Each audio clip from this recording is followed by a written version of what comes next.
천하에 흩어진 유대인을 다 소유하게 하는 자요 나사렛 이단의 우두머리라. 아멘. 할렐루야. 우리 기독교 주요 키워드 공부 두 번째 시간입니다. 오늘은 이제 정통과 이단에 대한 그런 말씀이지요. 오늘 이 사도행전 24장 5절 말씀을 보니까 사도 바울이 예수 그리스도에 대한 복음을 전하니까 지금 뭐라고 이야기하냐면은 전염병 같은 자다, 뭐 이렇게 이야기를 합니다. 그 로마의 그 총독이었던 벨릭스가 이제 그런 이야기를 하죠. 그래서 천하에 흩어진 유대인들을 다 막 소요하게 하고 소란스럽게 하고, 그리고 나사렛 이단의 우두머리라. 그래서 바울이 아마 제일 처음 이단이라고 기독교 사회에서 이단이라고 불려진 사람이 아닐까, 이렇게 이 본문 말씀을 보면 알 수가 있습니다. 벨릭스 각하에게 이제 그 더둘로가 고발하는 내용이네, 그죠? 24장 2절에 보면 더둘로가 이렇게 벨릭스 각하에게 고발하는 내용입니다. 그래서 유대교에서 어떻게 보면 기독교가 나왔기 때문에 유대교 입장에서는 우리 기독교, 그리고 예수님을 따르는 나사렛 사람을 따르는, 그래서 나사렛 이단이다, 나사렛 이단의 우두머리라, 뭐 이렇게 이제 이야기를 한 것 같아요. 자, 그러면 이제 오늘 우리가 정통과 이단에 대해서 사도행전 24장 5절에 이제 그 말씀을 기초로 또 이제 다양한 교회사를 살펴보면서, 한국 교회사를 또 살펴보면서 정통과 이단에 대한 이야기를 나누려고 합니다.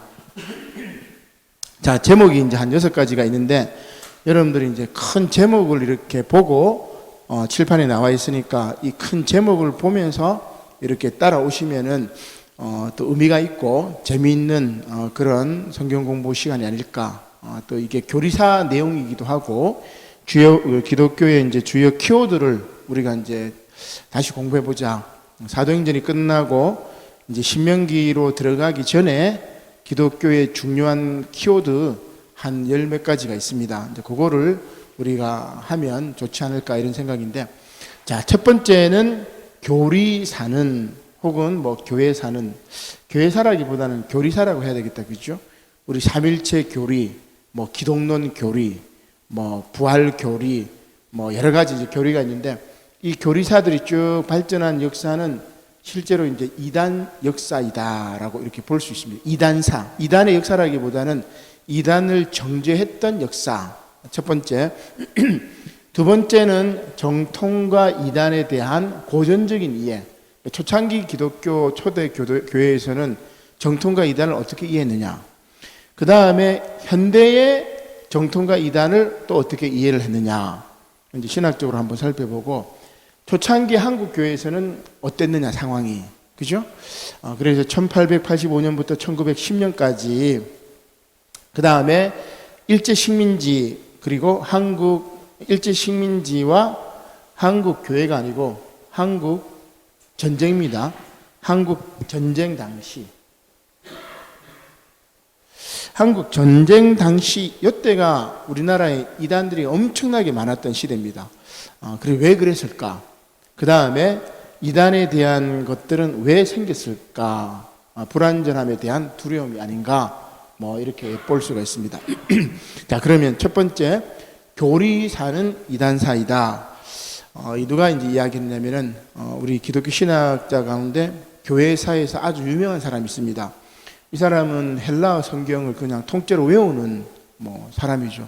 우리말 성경도 저도 다 못 외워, 몇 구절 외우는 것도 힘든데 헬라어로 막 통째로 다 외우는 분인데, 아돌프 폰 하르낙이라는 교회사가가 있습니다. 이 사람이 했던 말이에요. 교회사를 쭉 공부하면서 보니까, 우리 기독교의 교리사는 이단사구나, 이단을 정죄했던 역사구나, 이렇게 이제 이야기를 합니다. 자, 그래서 기독교의 정통 교리의 형성과 발전은 이단과의 대결과 갈등으로부터 시작이 되죠. 우리 삼일체론도 마찬가지입니다. 이단들하고 갈등하면서 삼일체 교회론이 생기고, 그 다음에 예수님의 신인 양성론도 이단들하고 갈등하면서 그 교리가 정립이 돼요. 우리 사도행전도 마찬가지, 사도신경도 마찬가지.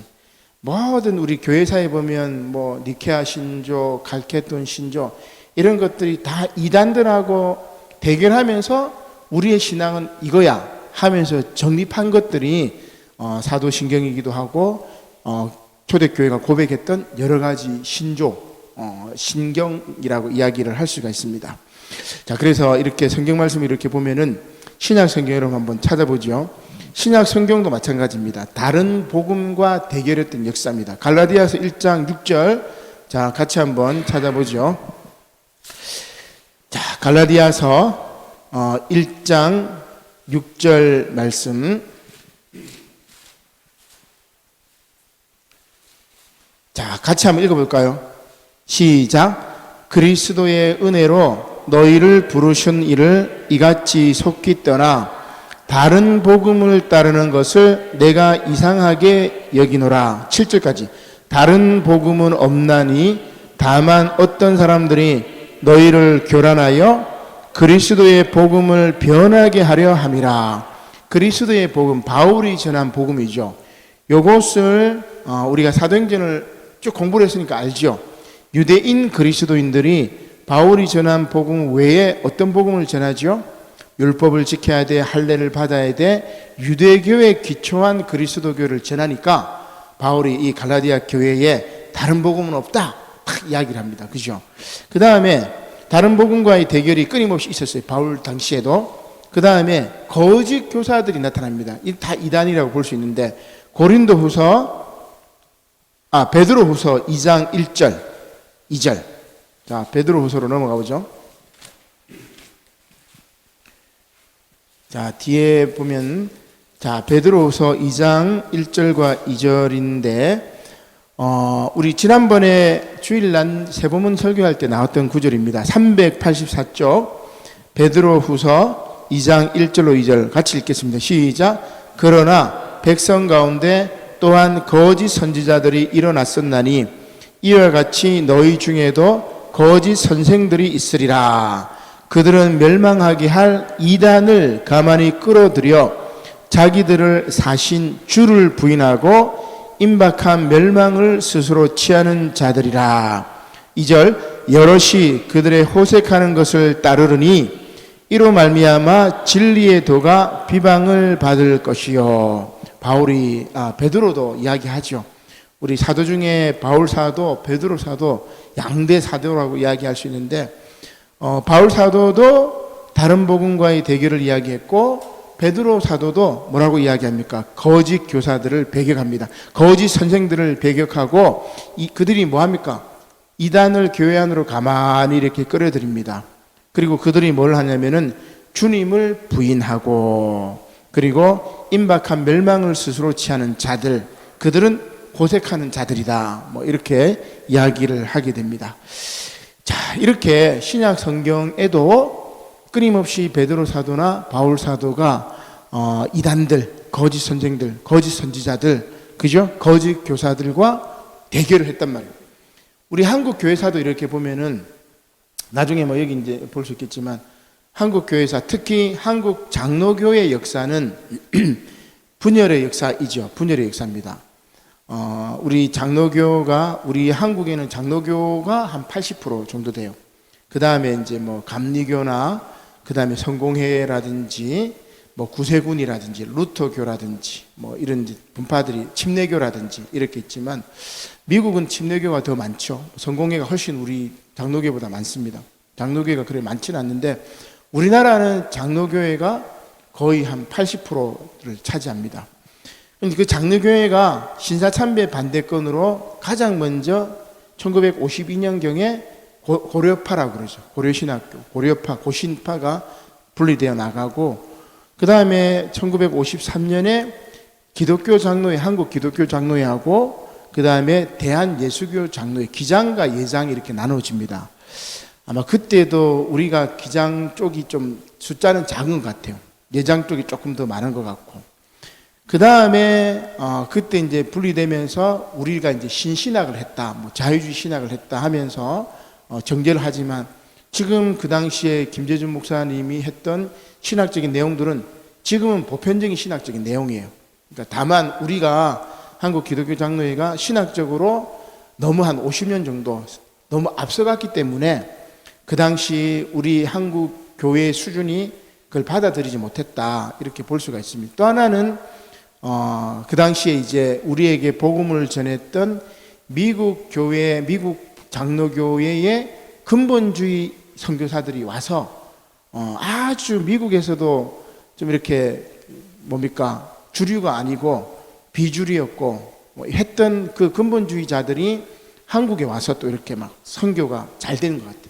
이제 그런 맥락에서 우리 기장을 일단은 이제 뭐 딱 분열을 해버려 가지고 일단 나눴죠. 뭐 이단이라고 이제 하기도 하고, 지금도 뭐 기장교단 이단이라고 하는 사람들이 많이 있습니다. 그죠?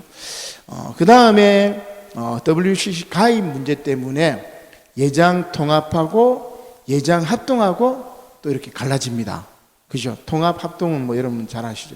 우리나라의 제일 큰 교단 두 개가 통합이나 합동 측인데, WCC 가입 때문에 통합은 세계 교회하고 연대해야 된다. 그 다음에 합동은 아니다, WCC 이단이다 하면서 가입하지 않고, 지금 또 이제 쭉 그게 이어지니까 우리 기장이나 뭐 감리교나 통합은 다 WCC 가입 교단이기도 합니다. 그러니까 합동이 워낙 많으니까, 합동이 우리나라에 뭐 또 숫자가 많고 아주 배타적이니까 막 다 이제 막 이렇게 이단이라고 하는데, 그 합동도 또 어떻게 돼요? 또 갈라집니다. 그게 한 뭐 200~300개 정도 쭉 갈라져. 그러면서 갈라지면서 하는 말이 뭐냐면, 너희가 이단이다, 우리가 정통이다 하면서 갈라진 게 그 장로교회가 한 200~300개 정도. 그래서 이제 그걸 재평가를 해야 되겠지만, 아무튼 한국 장로교회 역사는 내가 정통이고 네가 이단이다, 이런 분열의 역사라고 이야기를 할 수 있습니다. 거기에 우리가 이제 이름을 빠뜨릴 수가 없는 분이 누구냐면은 바로 박형룡 박사입니다. 우리 김재준 목사님하고 이제 상극인데, 이 박형룡 박사가 뭐라고 이야기하냐면은, 칼빈주의적 개혁신학이 이단 감별의 기준이다 딱 하면서 개혁신학을 이야기합니다. 칼빈주의. 근데 우리도 칼빈주의란 말이에요. 그러니까 이분이 이제 이야기하는 칼빈주의는 뭐냐, 미국 장로교의 근본주의 영향을 받았던 그 칼빈주의입니다. 아주 막 이 배타적이고 아주 보수적이고 아주 근본주의적인 이제 아주 교리주의자, 교권주의자라고 할 수 있는데, 뭐 이분이 이제 힘을 딱 가지고 다 이렇게 쳐내는 거. 그러면서 쳐낼 때 명분이 이단이라면서 쳐내버리는 그런 역사입니다. 그래서 제가 이걸 가만히 보니까 우리 유교에도 보면은 그 이황 선생님이 하는 말이 뭐냐면은 파사헌정이라는 말을 써요. 파사헌정. 그러니까 사이비를 파하고 발을 세우자, 발을 정자. 그러니까 사이비를 무너뜨려버리고 그 다음에 진리를 바로 세우자. 이게 유교의 근본 이념이에요. 우리 유교가 신유학이 바로 그런 겁니다. 사이비들을 다 쳐내버리고, 실학도 쳐내버리고, 뭐 양명학 같은 것도 쳐내버리고, 다 이 주자학이 최고야, 주의가 최고야 하면서 다른 것들은 다 쳐내버려. 한국인들이 그렇게 이렇게 배타적이지 않았는데 유교가 들어오면서 굉장히 배타적이지 않았나, 저는 그렇게 생각합니다. 그리고 오늘날 우리 한국의 기독교는 유교적인 기독교가 많이 가미가 되었지 않았느냐, 이런 생각을 해보게 되는데, 이런 게 강하니까 정치에 있어서도 딱 갈라지죠. 그래서 네 편, 내 편 딱 해가지고 막 갈라치기 딱 해가지고 이렇게 한단 말이에요. 저도 물론 이제 정치 성향이 있고, 여러분들도 다 정치 성향이 있고, 또 다르거나 뭐 같을 수도 있고 다양합니다. 그죠? 근데 우리처럼 적과 악은 딱 구별해가지고 죽기 살기로 막 싸우는 건 없어. 그런 게 없단 말이에요. 그죠? 지금 우리가 또 보면은 한국인들이 극단적으로 이렇게 갈라지는 것 같아요. 이게 조금 이제 아쉽긴 한데, 종교도 마찬가지. 그렇게 극단적으로 갈라지는 게 바로 이 정통과 이단이라는 명분을 가지고 확 갈라지는 거라고 볼 수가 있습니다. 자, 그러면 정통과 이단에 대해서 옛날에 초대교회 당시에는 어떻게 이제 이해를 했느냐? 초대교회 당시에는 어떻게 이해했느냐? 이 정통은 뭐냐? 교리적으로 신학적으로 이렇게 이야기합니다. 예수님과 그 사도들의 가르침, 그리고 신자들 대부분이 지지하는 올바른 신앙이 정통이다. 이단은 뭐냐? 진리를 왜곡하는 소수의 비윤리적이고 몰지각한 사람들만 인정하는 그릇된 믿음. 당연한 거죠, 그죠? 당연한 거죠. 그리고 이 이단들은 이 정통의 가르침, 다수의 정통의 가르침에 대해서 다른 생각, 다른 사상, 다른 철학, 다른 종교의 유혹 때문에 생긴 거다. 이렇게 정리를 합니다. 자, 그 다음에 우리가 이제 살펴볼 게 누구냐면은 유세비우스라고 유세비우스라는 이 신학자인데 260년경부터 340년경 아주 초창기에 이제 이 교리사가입니다. 기독교 최초의 역사가라고 볼 수가 있는데 이 사람이 쓴 책이 뭐냐면 교회사 교회사라는 책을 썼어요. 이 책에서 뭔 이야기를 하느냐? 기독교 설립부터 오순절로 말미암아 교회가 생기죠. 그래서 기독교가 설립부터 콘스탄티누스 대제, 기독교를 공인했던 그때까지의 역사를 쭉 기록했습니다. 그래서 그 안에 내용을 보니까 뭐가 있냐면은 정통 교회의 역사, 그 다음에 이단의 역사, 그리고 유대하고 로마의 전쟁사, 유대 로마 전쟁사가 있어요. 그래서 이제 예루살렘 성이 무너지고 유대인들이 막 디아스포라 전 세계로 흩어지는 경우도 있는데 유대 로마 전쟁사, 그 다음에 기독교 박해사, 네로 황제부터 시작해가지고 기독교가 박해받죠. 그 다음에 최후의 대박해, 엄청나게 박해받습니다. 요한계시록 쓰여질 당시이기도 하고 그 이후에도 엄청나게 박해받죠. 그 다음에 나중에 기독교가 콘스탄틴 대제가 기독교를 공인하는 시대, 그래서 초창기 시대를 쭉 다루는 게 유세비우스의 교회사인데 이 사람이 이제 쓴 교회사를 쭉 보면은 교리 싸움에서 이긴 종파가 자신의 신학을 정당화하는 역사로 이렇게 볼 수가 있습니다. 더불어서 다른 의견은 다 이단이라고 그래요. 자, 가령 이제 예를 들면 이겁니다. 조금 이제 어려운 얘기들이 나오고 교회사에 대한 이야기를 해서 쉽지 않지만 에비온주의라는 게 있어요. 에비온주의. 한번 따라 한번 해봅시다. 에비온주의. 이 에비온주의는 뭐냐면은 마태복음을 굉장히 중요시 여겨요. 마태복음을 중요시 여기는 거는 여러분, 마태복음은 유대인의 왕으로 오신 예수님을 이야기하기 때문에 유대교하고 굉장히 밀접합니다. 그죠? 마태복음에는 모세를 굉장히 또 중요하게 여기고 모세의 이미지를 예수님에게로 이렇게 연결시키는 게 많이 있는데 마태복음을 중요시 여기고 바울은 변절자라고 생각해요. 바울은 예수님을 이방인들에게 전했기 때문에 헬라 문화하고 접목이 되었다. 바울은 변절자다. 그래서 에비온주의는 뭐냐면은 유대적 기독교입니다. 이 에비온주의하고 바울이 끊임없이 싸운 거죠. 아까 말했던 다른 복음이 어떻게 보면 에비온주의라고 이야기할 수 있습니다. 자, 이들하고 지금 막 싸우는 거예요. 자, 두 번째는 뭐가 있냐면 또 한번 따라해 보겠습니다. 마르시온주의. 자, 마르시온주의는 왜 중요하냐? 이 사람은 나는 바울의 후계자야.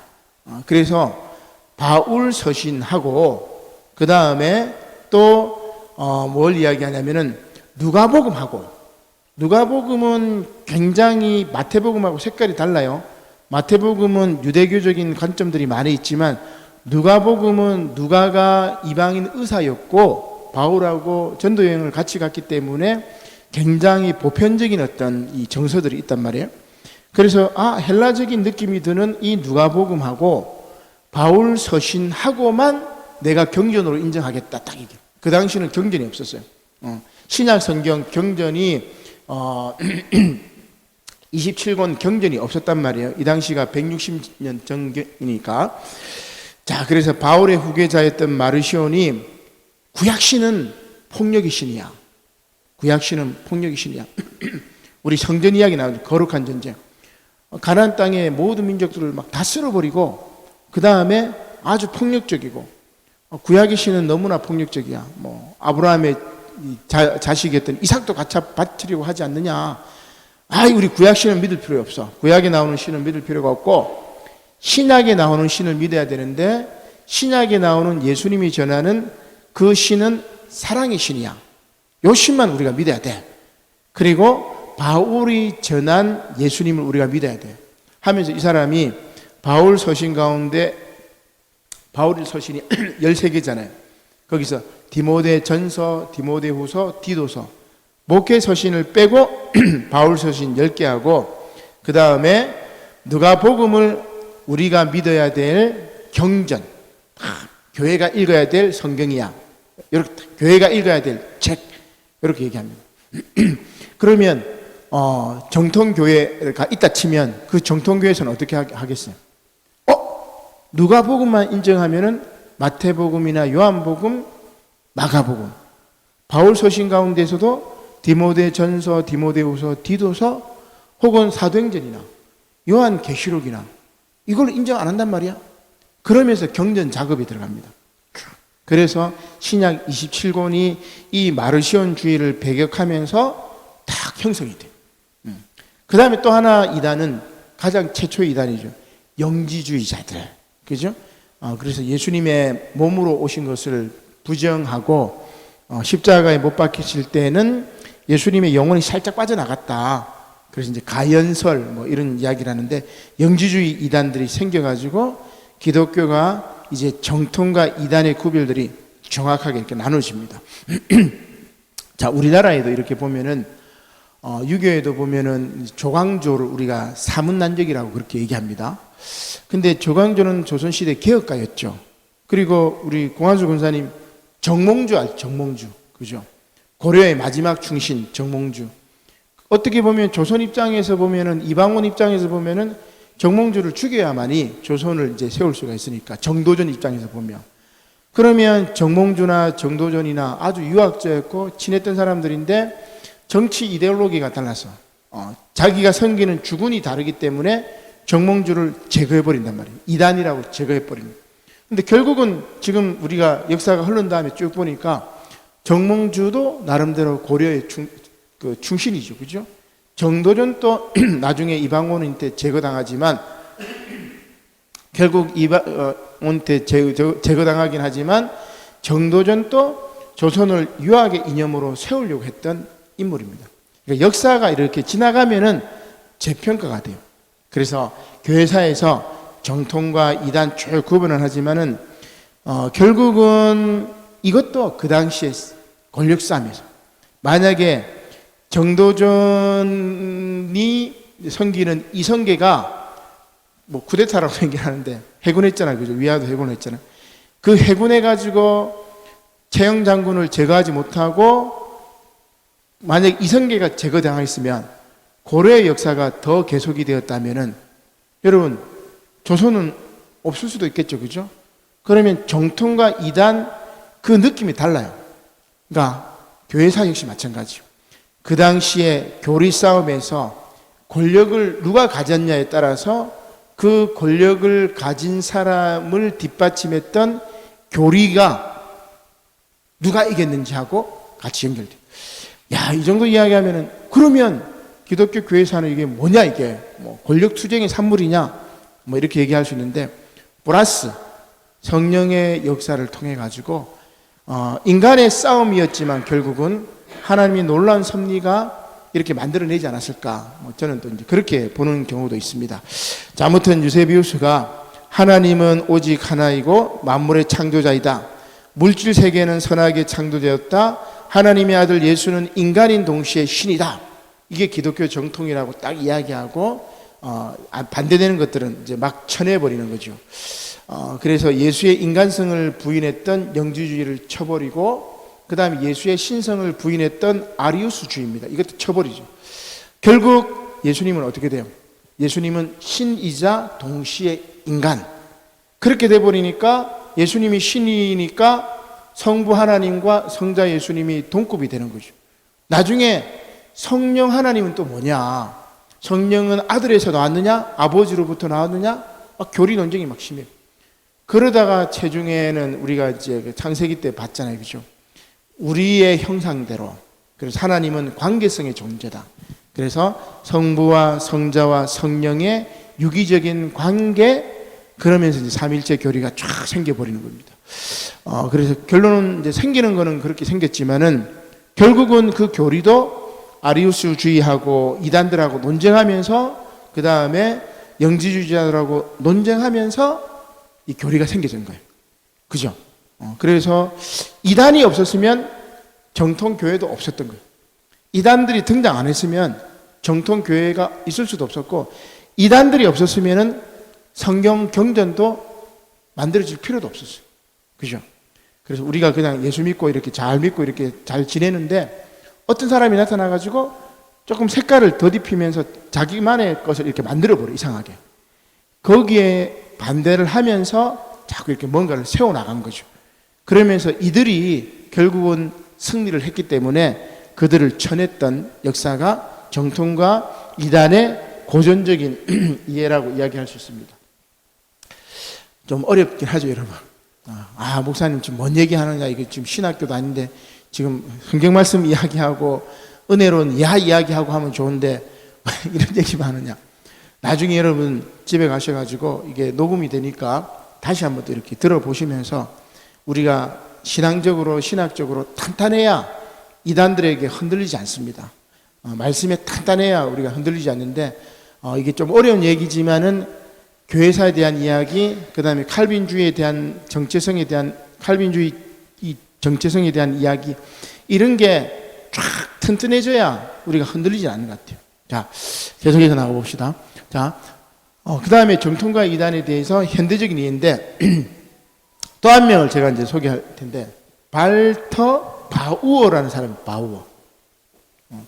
이 사람은 독일 사람인데, 독일의 신학자인데, 이 사람이 쓴 책이 있습니다. 1934년에 쓴 책이. 유세베우스가 쓴 거는 거의 뭐 300년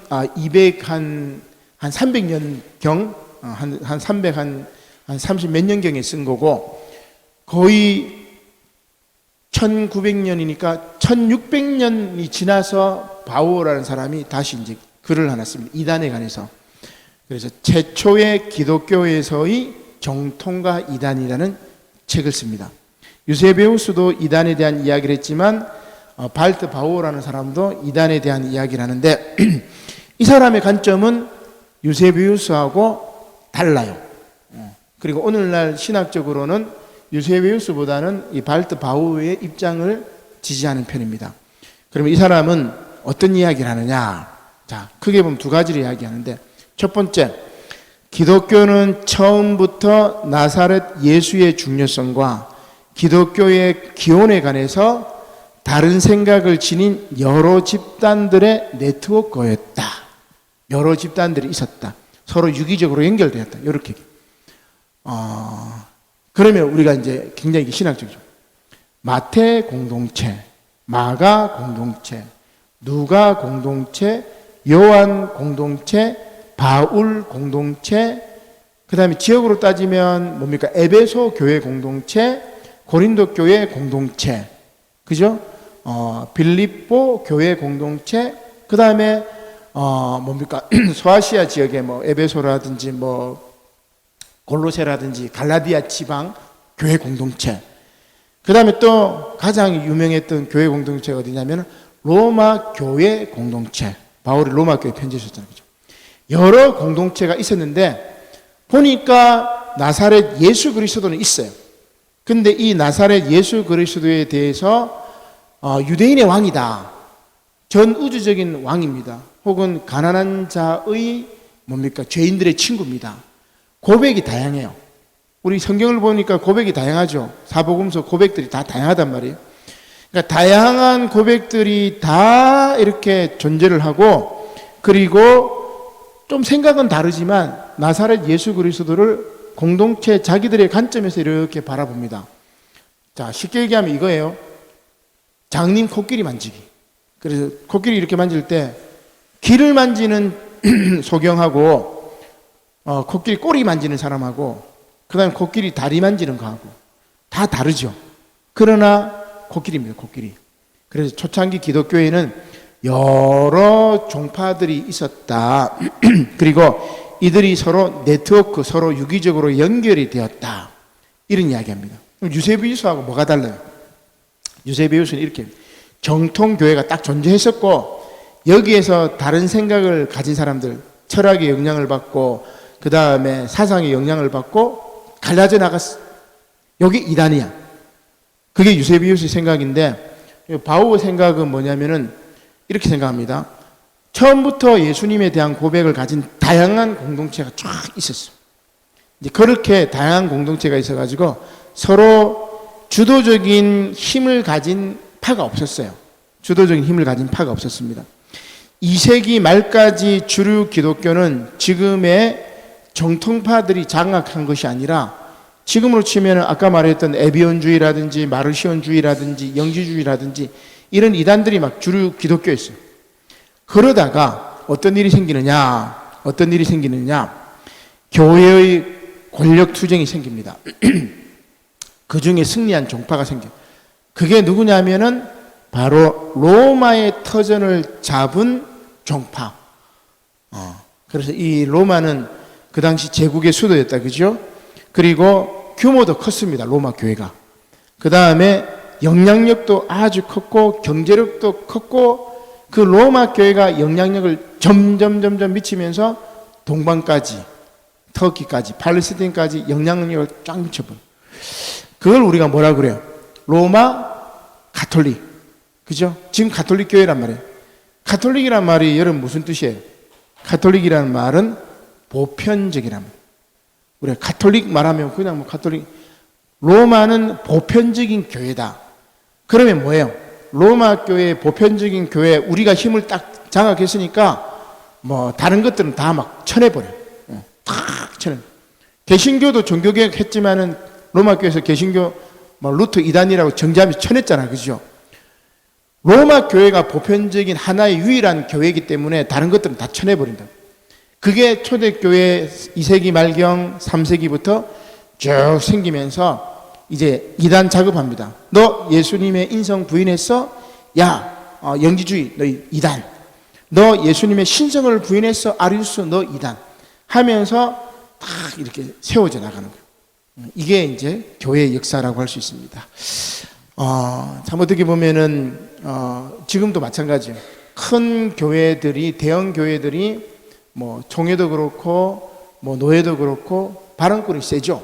큰 대형 교회 목사님들이 뭐 발언권이 센 것처럼 그 당시 보편적인 교회라고 했던 로마 교회가 가톨릭이라고 이야기하면서 자기가 힘을 딱 장악해 가지고 제일 먼저 했는 건 뭐예요? 여성 제자단들을 탁 제거해 버립니다. 초대교회는 여성들이 아주 열광적이었어요. 열광적이었고 방언하고 막 교회 열심히 하고 그러니까 이제 교회에서 여성들 좀 제발 좀 조용해라, 잠잠해라 하면서 이제 마리아를 위시했던 여성 제자단들을 이렇게 제거하기도 하고 그게 이제 다빈치 코드에도 뭐 나오긴 하는데 아무튼 이제 교회 초창기에 교회사를 이렇게 보니까 현대적인 이해에서 바우어가 이런 이야기를 합니다.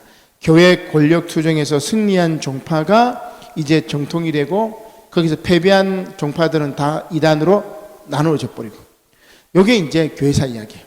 자, 그러면 우리 이제 한국 교회로 한번 넘어봅시다. 자, 초창기 한국 교회에 복음이 이제 전래되어 가지고 1910년까지는 어땠느냐? 이때를 우리가 복음적 시대라고 이야기를 합니다. 복음적 시대인데 한국 문화와 전통을 이해를 하고 잘 수용했어요. 이 당시에는 처음에 복음이 전해진 다음에는 그래서 교회사 역사를 보면은 우리나라는 지금 당군의 후손이라 그러죠. 당군 신화. 그래서 당군의 가치를 초대교회 이 당시 한국의 초창기 교회는 인정을 해줍니다.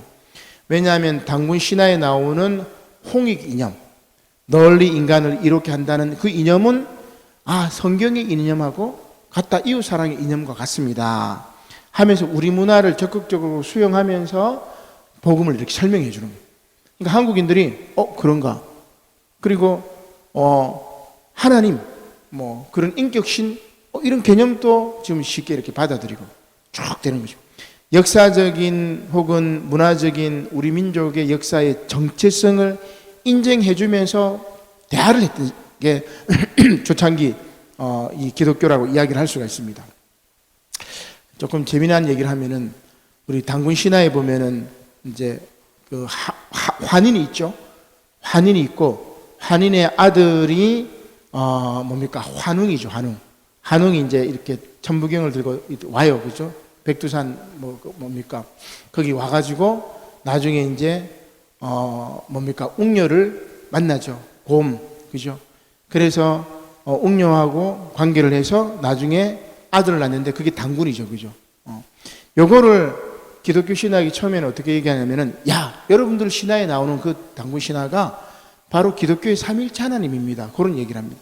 그래서 환희는 성부 하나님, 그 다음에 환웅은 성령 하나님이고, 단군은 성자 하나님, 이런 비유로 이제 설명을 해주니까, 우리 초창기의 기독교, 이제 초창기 한국인들이 굉장히 기독교 교리에 대해서 비유적으로 이렇게 이해를 하면서 굉장히 잘 받아들였던 거예요. 이거는 2, 3세기 초대 기독교 상황하고 비슷합니다.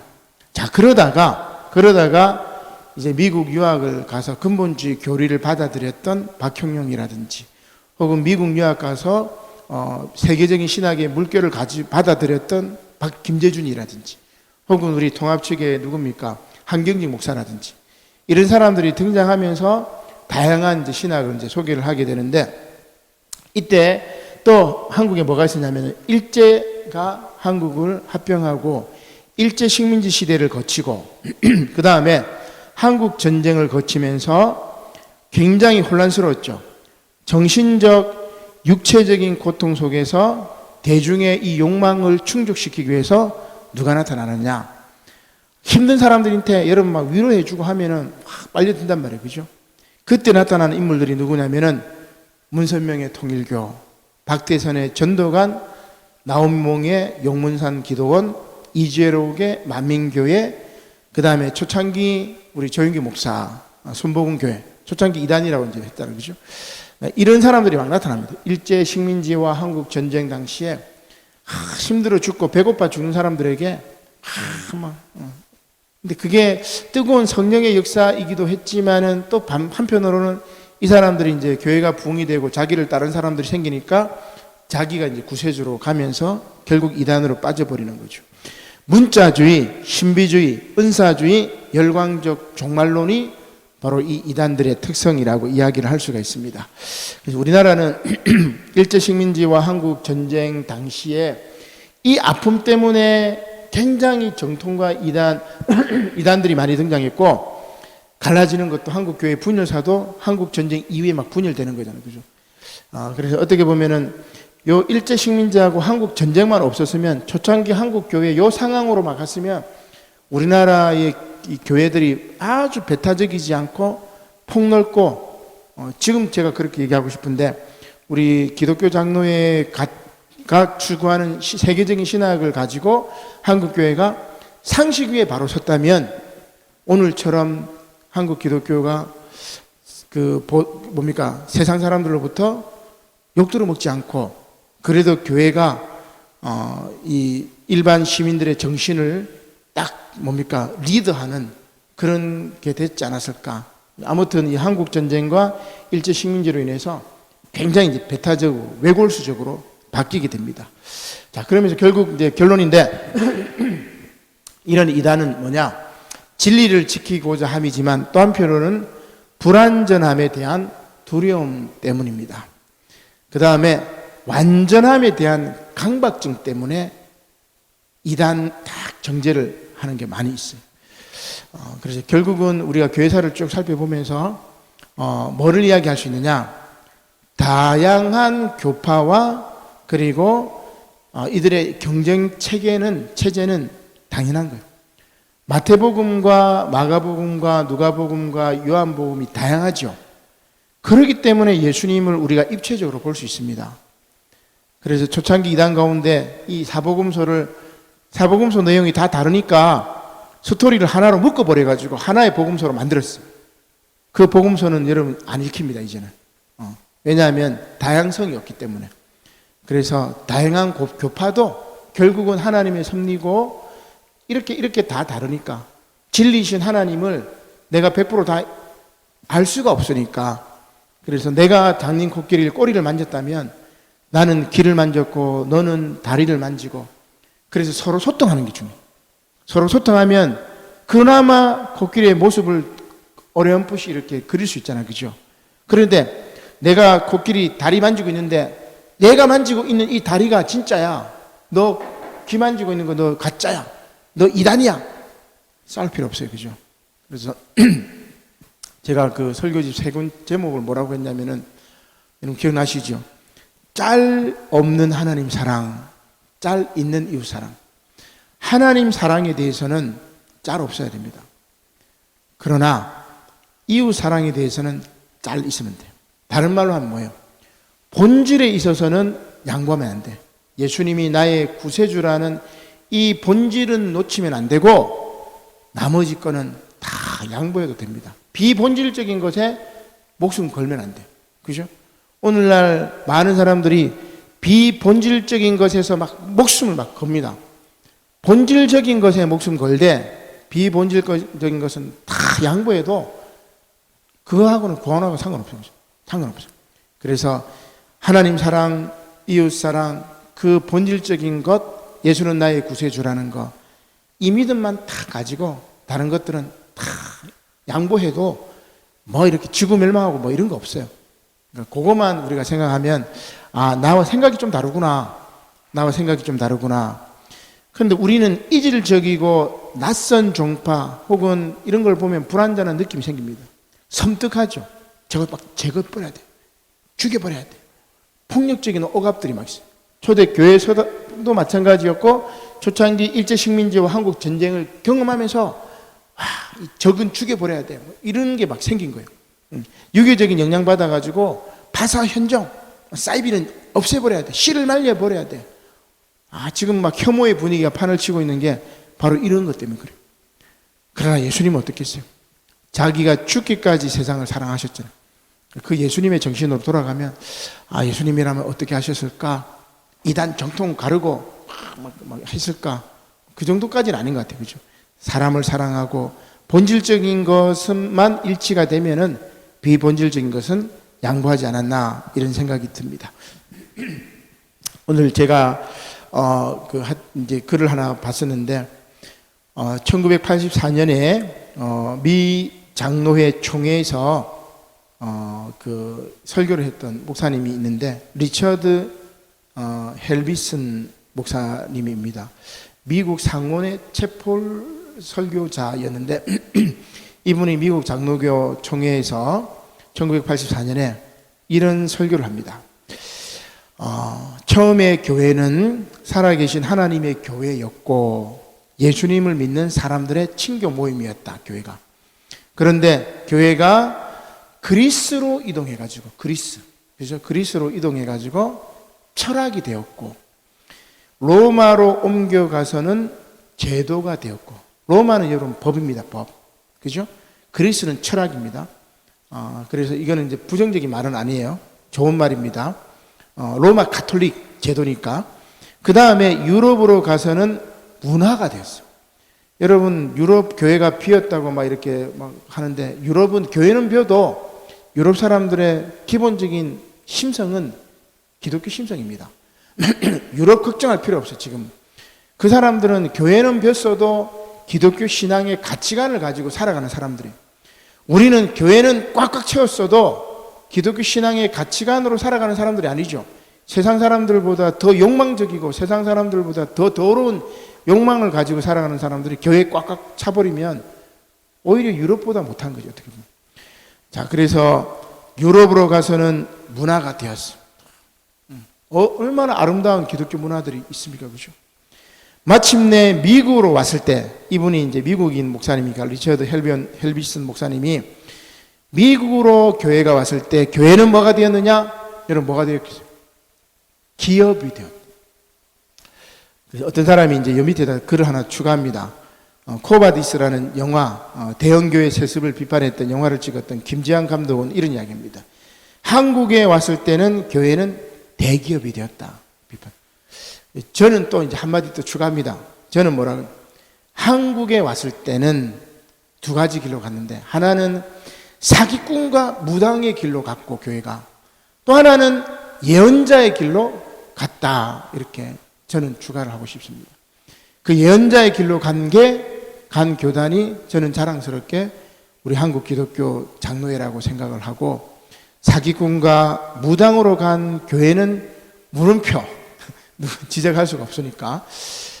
그래서 우리 교단이 한국 교회에 왔을 때 기업이 되었고 대기업이 되었던, 정말 교회의 본질을 잃어버렸던 것이 아니라 예언자가 되어서 진리의 말씀을 가지고 이 시대에 생명의 말씀을 전하는 그런 저와 여러분들이 되시기를 주님의 이름으로 간절히 축원합니다. 아멘. 기도드리겠습니다. 고마우신 하나님, 감사를 드립니다. 기독교 주요 키워드들을 공부를 하게 되는데, 교회사에 대한 이야기, 또 신학자들에 대한 이야기, 한국 교회사와 여러 가지 어려운 내용들이 많이 나옵니다. 하나님, 그러나 우리가 신학적으로, 신앙적으로, 교회사적으로 이렇게 기본적인 틀들이 바로 되어 있어야만이 성경을 바로 보고 이단에 빠지지 아니하고 오직 진리의 말씀, 생명의 말씀으로 앞으로 나갈 수 있지 않을까, 그런 생각으로 하나님, 수요일 날 기독교 주요 키워드를 공부하오니 우리의 머리가 맑아지게 하시고 우리의 정신이 맑아지게 하시고 그리하여 어렵지만 잘 이해할 수 있도록 하나님께서 저희들에게 지혜를 허락하여 주시옵소서. 지금은 이단의 시대입니다. 연약한 사람들의 심령에 정신적으로 육체적으로 고통당하고 있는 사람들을 사기쳐서 교회가 정말 사기꾼과 무당의 소굴이 되었음을 고백합니다. 그러나 주님, 우리는 연자 정신으로 고난의 가시밭길을 가는 심정으로 진리의 길을 나갈 수 있도록, 예수 그리스도의 십자가 길을 나가는 진정한 제자들이 될 수 있도록 하나님, 저희들에게 힘과 용기를 허락하여 주시옵소서. 감사를 드리며 예수님의 이름으로 기도드립니다. 아멘.